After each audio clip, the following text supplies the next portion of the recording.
जय जय राधे श्याम।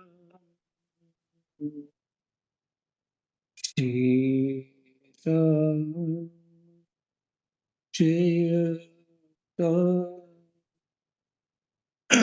जय जय राम। श्री गणेशाय नमः। श्री सीतारामाभ्यां नमः। श्री हनुमते नमः। श्री उमापते नमः। श्री गुरुवे नमः। सब संतन की जय जय जय जय सीताराम राधे श्याम।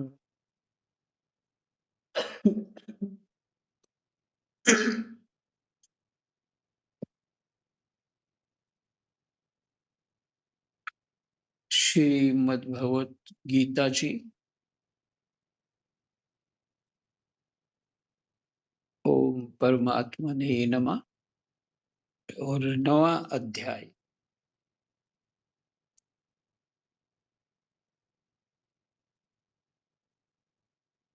कृष्णाय वासुदेवाय हरये परमात्मने प्रणतः क्लेशनाशाय गोविन्दाय नमो नमः।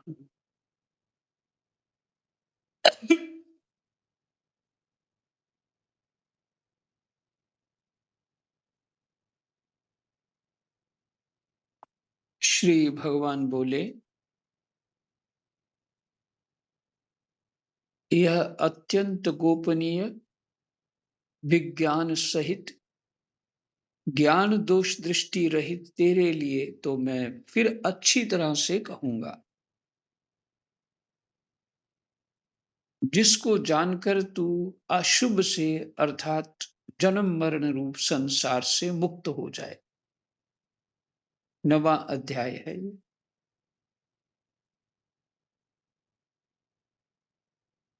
यह अत्यंत गोपनीय विज्ञान सहित ज्ञान दोष दृष्टि रहित तेरे लिए तो मैं फिर अच्छी तरह से कहूंगा, जिसको जानकर तू अशुभ से अर्थात जन्म मरण रूप संसार से मुक्त हो जाएगा।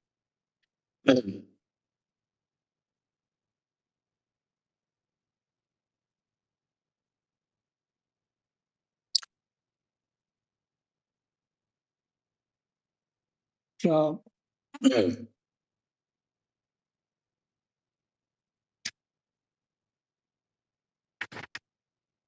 संख्या 2।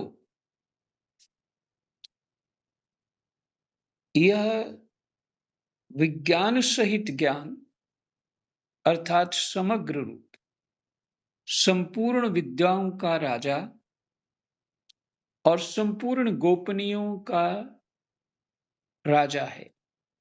गोपनीयों, जितने ज्ञान गोपनीय ज्ञान है उनका राजा है, विद्याओं का राजा है। यह अति पवित्र तथा अति श्रेष्ठ है और इसका फल भी प्रत्यक्ष है। यह धर्ममय है, अविनाशी है और करने में बहुत सुगम है, अर्थात इसको प्राप्त करना बहुत सुगम है।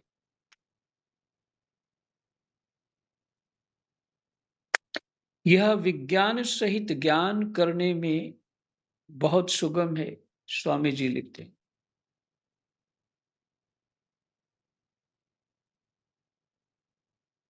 उनका अपना भाव है बीच में।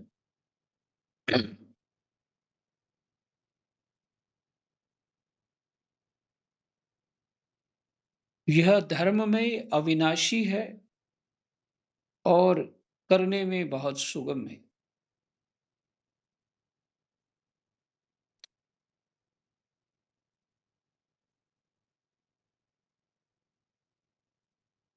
हे परम तप, संख्या 3।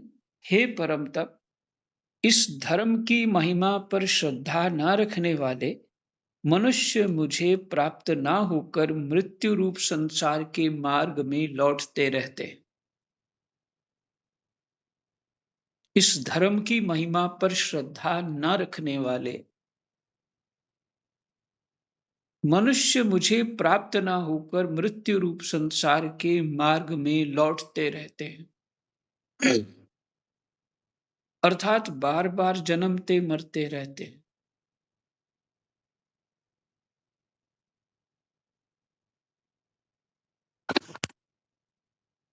संख्या 4।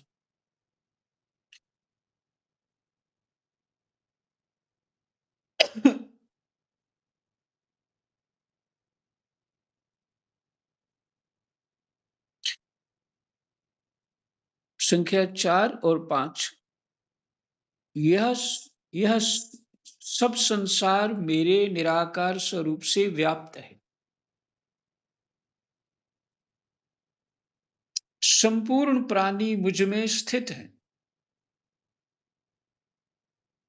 परंतु मैं उनमें स्थित नहीं हूं, तथा वे प्राणी भी मुझ में स्थित नहीं।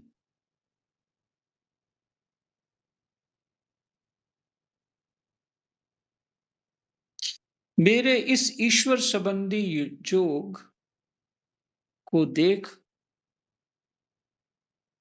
ईश्वर संबंधी योग माने सामर्थ्य को देख। यहाँ योग का अर्थ बदल गया, सामर्थ्य को देख आश्चर्य भी हो सकता है। जहाँ सामर्थ्य का इन्होंने भाव लिया है योग का, आश्चर्य भी। ये योग आश्चर्यमय है।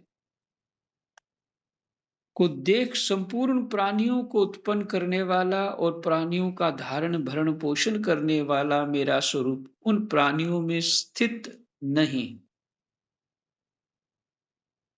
फिर से बहुत बढ़िया। यह सब संसार मेरे निराकार स्वरूप से व्याप्त है।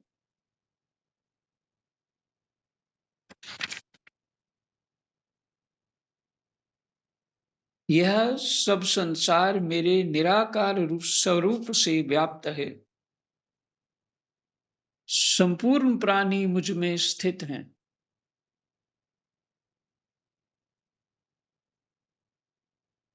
संपूर्ण प्राणी मुझ में स्थित हैं। ये तो है, ब्रह्मा भी उन्हीं में स्थित हैं और हम ब्रह्मा में स्थित हैं।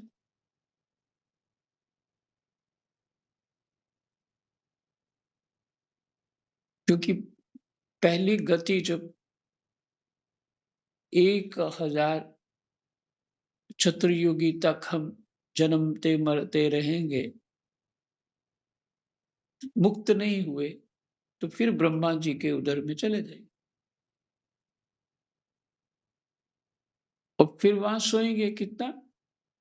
1000 चतुर्युगी तक कंप्लीट रेस्ट मिलेगी।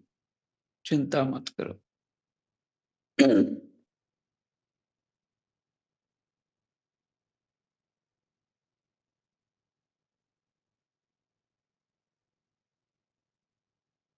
हमें इतना लंबा समय दिया भगवान ने, 1000 चतुर्युगी तक।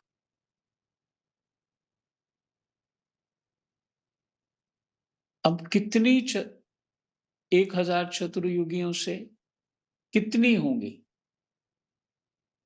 अनंत हो गई होंगी 1000 चतुर्युगियां।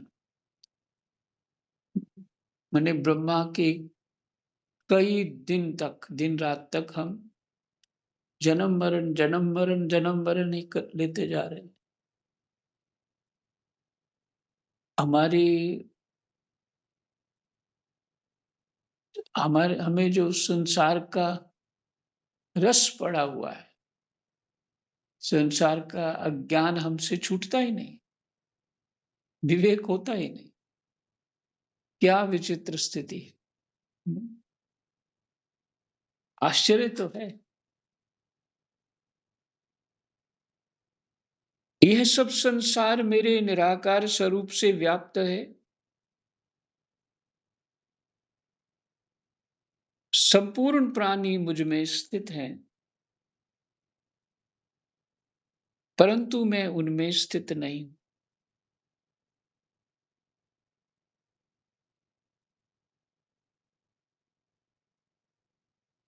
तथा वे प्राणी भी मुझ में स्थित नहीं। अब एक पहले तो कहा संपूर्ण प्राणी मुझ में स्थित हैं, परंतु मैं उनमें स्थित नहीं। ये यहां तक तो समझ आ जाता है। तथा वे प्राणी भी मुझ में स्थित नहीं।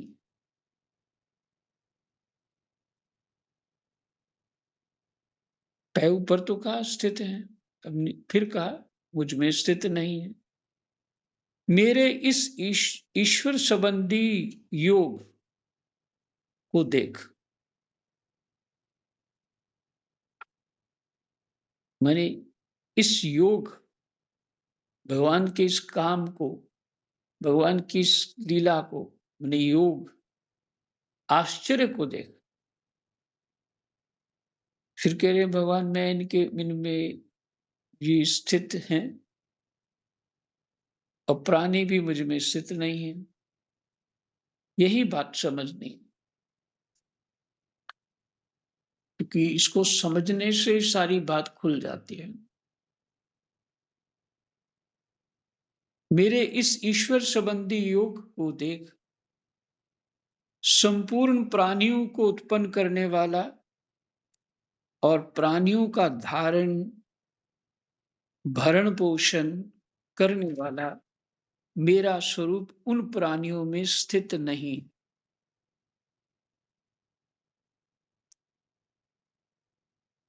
मेरा स्वरूप उन प्राणियों में स्थित नहीं।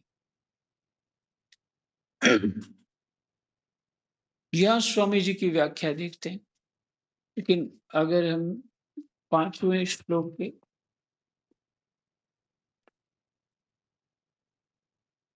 6वां श्लोक भी पढ़ लेते हैं, तो भगवान भी तो उत्तर देंगे। कैसे कैसे नहीं। जैसे सब जगह विचरने वाली महान वायु नित्य ही आकाश में स्थित रहती है, ऐसे ही संपूर्ण प्राणी मुझ में ही स्थित रहते हैं। जिसे वायु आकाश में रहती है, समझ में आ गया।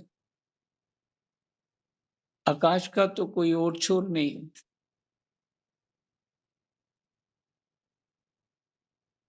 वो जो वायु है आकाश में स्थित रहती है, ऐसे ही संपूर्ण प्राणी मुझ में ही स्थित हैं, ऐसा तुम मान लो। ये भगवान कह रहे। संख्या 7। हे कुंती नंदन, कल्पों का क्षय होने पर महाप्रलय के समय संपूर्ण प्राणी मेरी प्रकृति को प्राप्त होते हैं और कल्पों के आदि में महासर्ग के समय में मैं फिर उनकी रचना करता हूं। भगवान रचना करते हैं, हमने ब्रह्मा होकर के रचना करते हैं। भगवान कुछ नहीं करते, ब्रह्मा होकर रचना करते। फिर श्लोक पढ़ना चाहता हूं थोड़े और, फिर स्वामी जी की टीका भी देखें। संख्या 8। प्रकृति के वश में होने से परतंत्र हुए इस संपूर्ण प्राणी समुदाय की कल्पों के आदि में मैं अपनी प्रकृति को वश में करके बार बार रचना करता हूं।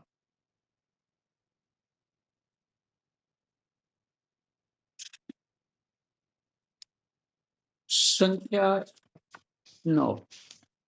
हे धनंजय, उन सृष्टि रचना आदि कर्मों में अनासक्त और उदासीन की तरह रहते हुए मुझे वे कर्म नहीं बांधते। अपनी गुप्त बात बता रहे हैं भगवान कि मैं सृष्टि रचना आदि पालना भी करता हूँ, संहार भी करता हूँ। कर्मों में अनासक्त, उन कर्मों में अनासक्त कौन से कर्म?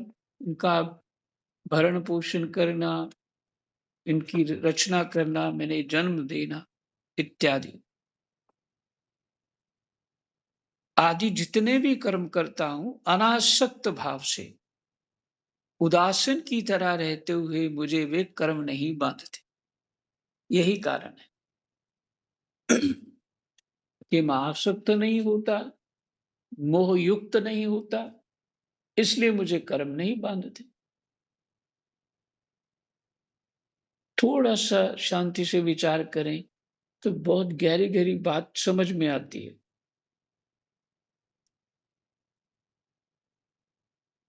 और हमारी स्थिति क्या है?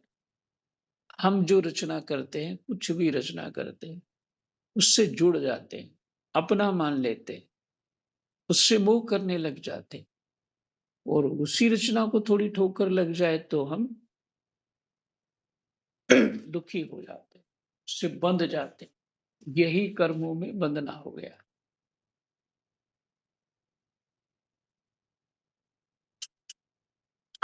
और योग भी यही है, जो भगवान अनासक्त और उदासीन रहते हैं, इसी को योग माना जाएगा। क्योंकि धर्म भगवान पीछे बोल ही रहे हैं।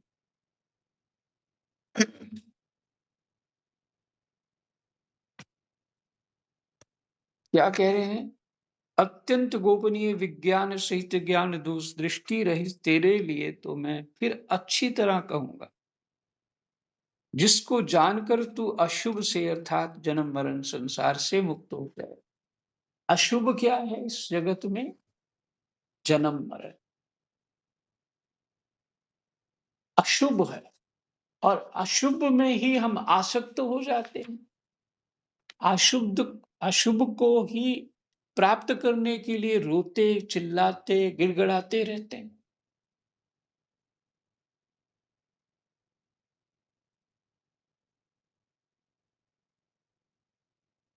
हैं? मोह निशा सब शोभ निहारा, देखिए स्वप्न अनेक प्रकार। स्वप्न में जैसे रोते चिल्लाते हम दुखी सुखी होते रहते हैं, बिल्कुल वैसा ही संसार है। जब आंख खुलती है, माने मृत्यु होती है तो आंख खुलती है, तो पता लगता है कि ये तो बेकार का मामला था सारा। जैसे जीव स्वप्न से जाग जाता है तो लगता है कि यहाँ तो कुछ नहीं था यार, स्वप्न आ रहा था, बढ़िया नींद गहरी नींद नहीं आई, स्वप्न आ रहा था, नींद पूरी नहीं हुई। बिल्कुल ऐसे ही ये जगत है, इसमें संयम के लिए ही कहा गया। राग द्वेष मोह आसक्ति इत्यादि के लिए आदेश है ही नहीं। मेरा ये अच्छा हो जाए, मेरा ये हो जाए, वो हो जाए, मेरे शत्रु को दंड मिल जाए, फलाना हो जाए, ढमकाना हो जाए, ये सब कुछ अज्ञान का ही स्वरूप है, अशुभ का ही स्वरूप है। यही संसार है। उस संसार में यदि हमारी मति, हमें मान मिल गया, सम्मान मिल गया, हम संसार में हमें जो जो चाहिए वो वस्तुएं मिल गई, तो अशुभ पक्का हो गया, क्योंकि उससे हमें अहम हो जाएगा। उससे हमें क्या होगा? अहम हो जाएगा। हम जन्म जन्मांतर के चक्कर में और लंबे समय तक फंस जाएंगे, जब तक भगवान हमारा अहंकार नहीं तोड़ते। वही वही शुद्ध करते हैं। कैसे शुद्ध करते हैं? उसका जो बड़ा हुआ अहंकार है कि मैं राजा हूं, मैं बड़ा आदमी हूं, मैं धनी हूं, मैं बड़ा बुद्धिमान हूं, मैं बड़ा ज्ञानी हूं, मैं बड़ा चतुर हूँ, इत्यादि बहुत सारी बातें इस सब अहंकार को दृढ़ करने वाली है, संसार को दृढ़ करने वाली है। और यही अशुभ है। अशुभ नहीं होता तो ऋषि लोग बलकल इत्यादि पहन के कमंडल हाथ में रख करके शांत एकांत होकर के वनों में गुफाओं में तप क्यों करते? या अशुभ उन्होंने जान लिया कि ये अशुभ है, इसलिए छोड़ दिया। और प्रवृत्ति मार्ग में कैसे छोड़ना है भगवान यही बता रही, आसक्त नहीं होना।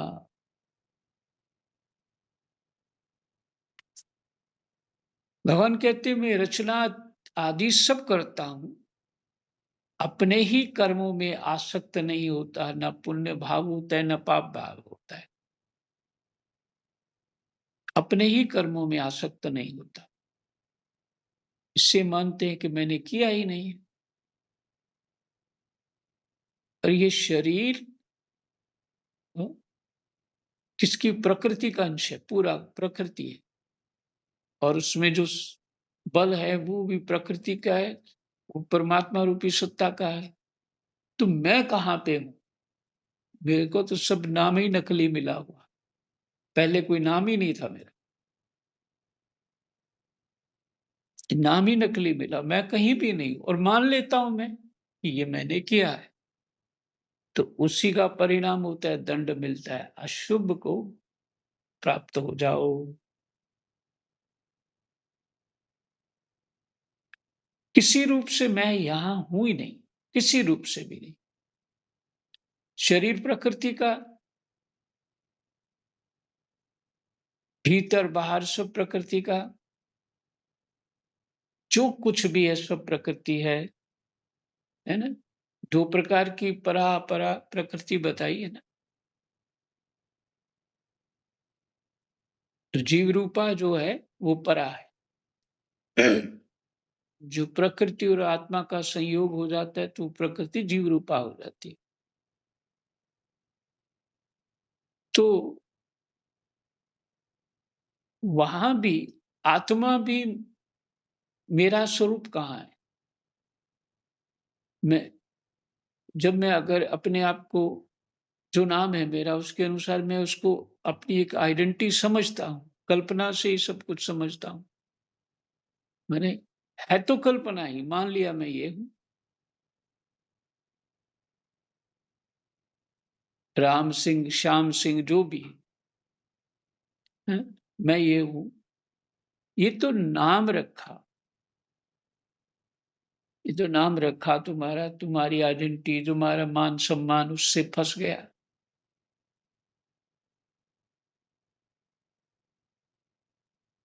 सच तो ये आत्मा भी जो है, ये शरीर है ही नहीं, आत्मा तो परमात्मा है और प्रकृति भी परमात्मा का अंश है। तो तुम बीच में कहां से आए?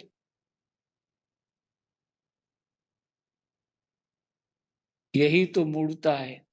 तो फिर जब तुम हो ही नहीं तो तुम करता कैसे हो गए? और तुम करता ही नहीं हो, तुम आसक्त किसके साथ हो रहे हो?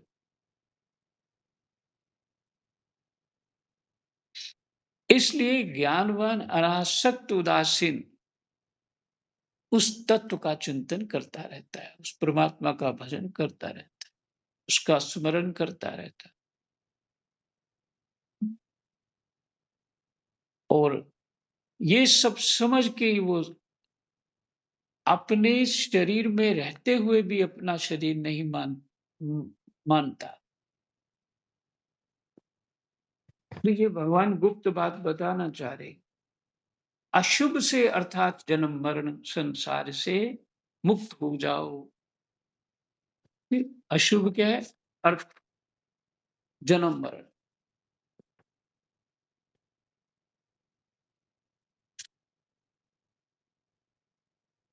संख्या 10, प्रकृति मेरी अध्यक्षता में चराचर सहित संपूर्ण जगत की रचना करती है। भगवान कह रहे हैं प्रकृति मेरी है।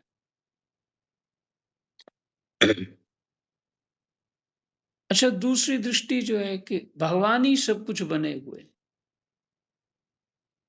ये भी शास्त्र कह रहे हैं भगवान ही सब कुछ बने हुए। ये जगत अच्छा बुरा सब कुछ जो भी है सब भगवान ही बने हुए। फिर भी तुम कौन हो बीच में? मूढ़ता के सिवा तो कुछ है नहीं ना। अगर यही मान लेते हैं कि भगवान ही सब कुछ है, तो फिर ये मैं अपने को अलग क्यों मान रहा हूं? मैं कौन हूं? पहले तो तुम्हारी आइडेंटिटी सब है ही नहीं, सब तुमने कल्पना करी है।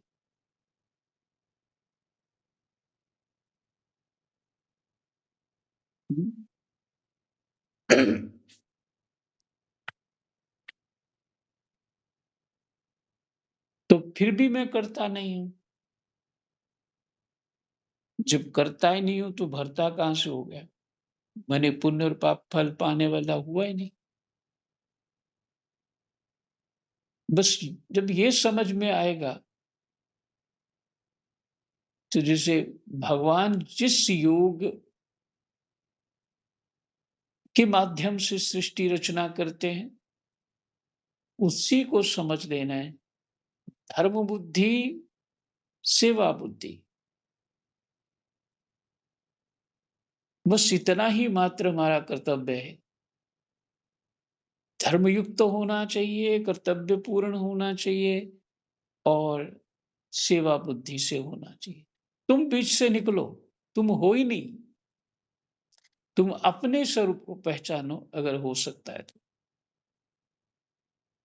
बीच में खामखा सिर दे रहे हो, नहीं जी मेरे को दुख हो रहा है, मेरे को सुख हो रहा है, मेरे को भक्ति हो रही है, मेरे को फलाना हो रहा है, ढमकाना हो रहा है। हुँ?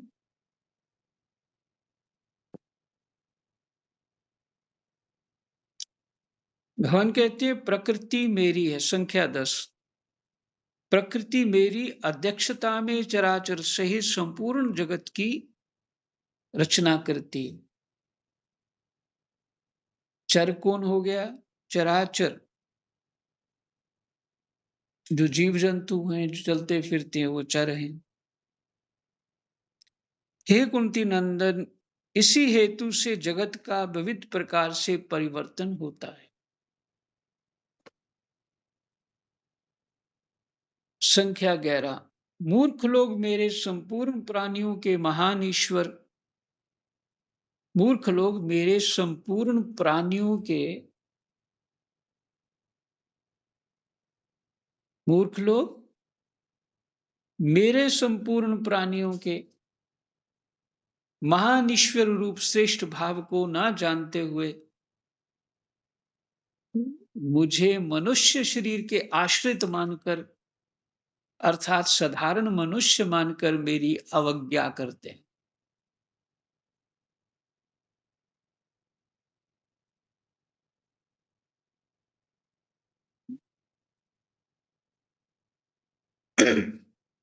अवज्ञा तभी होती है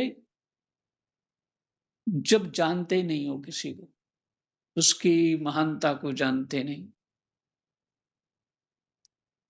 जो जानता नहीं है वही मूढ़ है। इसलिए मूर्ख लोग कहा।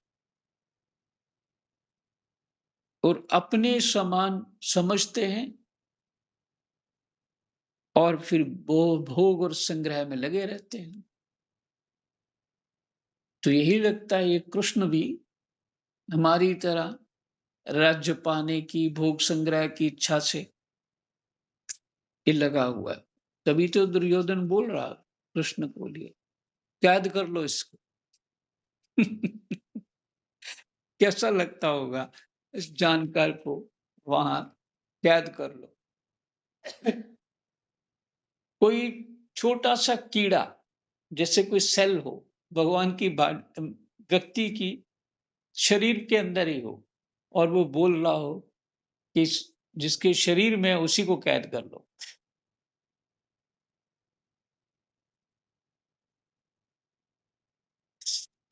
हैं? यही मूढ़ता है। संख्या 12, जो आसुरी, राक्षसी और मोहिनी प्रकृति का ही आश्रय लेते हैं, ऐसे अविवेकी मनुष्यों की सब आशाएं व्यर्थ होती।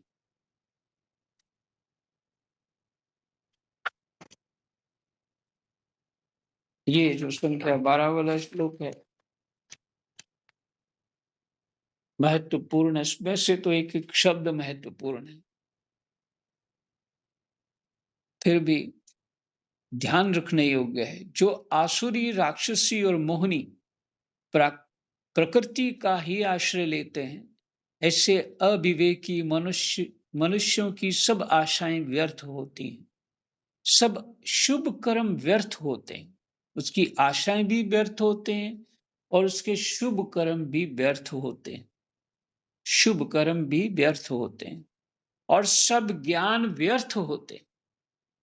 उसके कर्म भी व्यर्थ होते हैं, सब ज्ञान भी व्यर्थ होते हैं, अर्थात उनकी आशाएं, कर्म और ज्ञान सत फल देने वाले नहीं होते। बस इसी को 16वां अध्याय गीता जी का,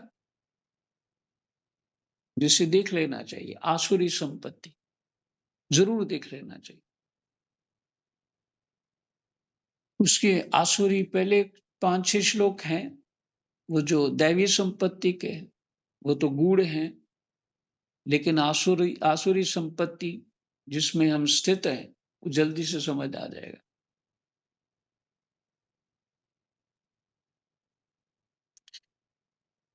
देखिए, कर कारण क्या है? जो आसुरी, राक्षसी और मोहिनी प्रकृति का ही आश्रय लेते हैं। अच्छा, स्वामी जी ने बड़ा अच्छा किया यहाँ पे। ये थोड़ा, आसुरी कौन है, राक्षसी कौन है, वैसे आप सबको पता है। आसुरी वही जैसे हमारी कामनाएं हैं, ये करना है, वो हो गया है, फिर ये करना है, फिर वो करना है, अपनी सुविधाओं के लिए, सुख के लिए, मान सम्मान के लिए लगे रहना है और धर्म को जो है इतना महत्व नहीं देना जितनी अपनी आवश्यकताओं को देना। ते आसुरी शब्द है उसके लिए। राक्षसी तो ये तो सब जानते ही हैं, और मोहनी, मोहनी प्रकृति। देखिए, अभी देखिए,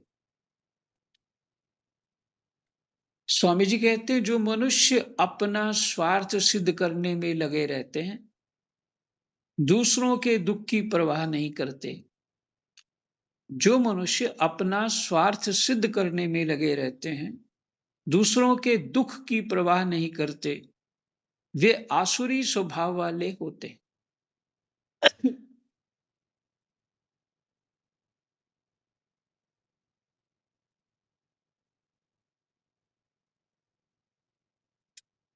जो स्वार्थ सिद्धि में बाधा, आसुरी का लक्षण बता दिया।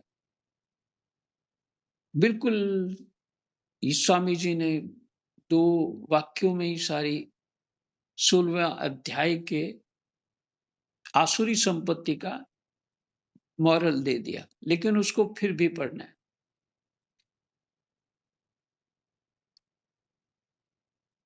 राक्षसी आगे है, जो सर्वार्थ सिद्धि में बाधा लगने पर क्रोधवश दूसरों का नाश कर देते हैं, वे राक्षसी स्वभाव वाले। स्वार्थ सिद्धि में ये बीच में आ गया है, खत्म करो इसको।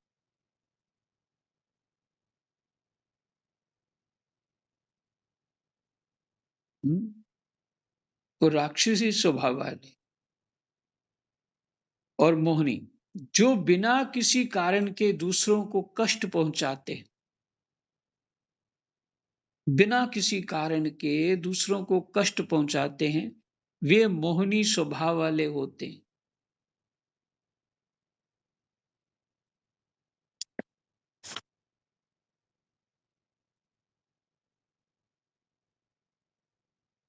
आप सबने ये सुना होगा कि नहीं, छोटे थे हम, चलते चलते खेतों में कभी ये टहनी तोड़ रहे हैं, कभी पत्ता खींच रहे हैं, चलते चलते कुछ चीज, कोई जो घास यूं कभी वो उखाड़ रहे हैं ऐसे, फिर पत्थर उठा के जो इधर मार रहे हैं, और बिना कारण से कुत्ते के ऊपर पत्थर चला देना,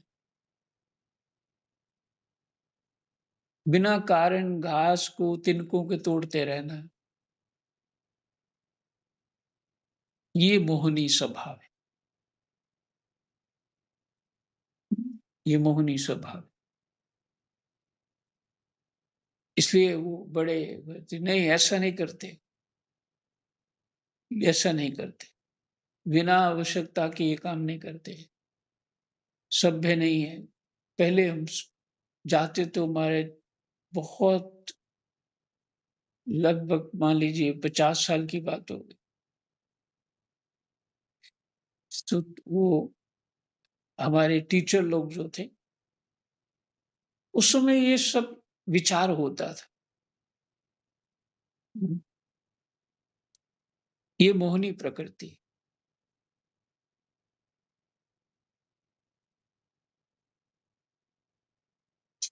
स्वामी जी कहते हैं, आसुरी, राक्षसी और मोहनी तीनों ही स्वभाव वाले मनुष्य आसुरी संपत्ति के अंतर्गत आ जाते हैं। तीनों ही स्वभाव वाले मनुष्य आसुरी संपत्ति के अंतर्गत आ जाते हैं, जो 84 लाख योनियों तथा नरकों की प्राप्ति कराने वाले।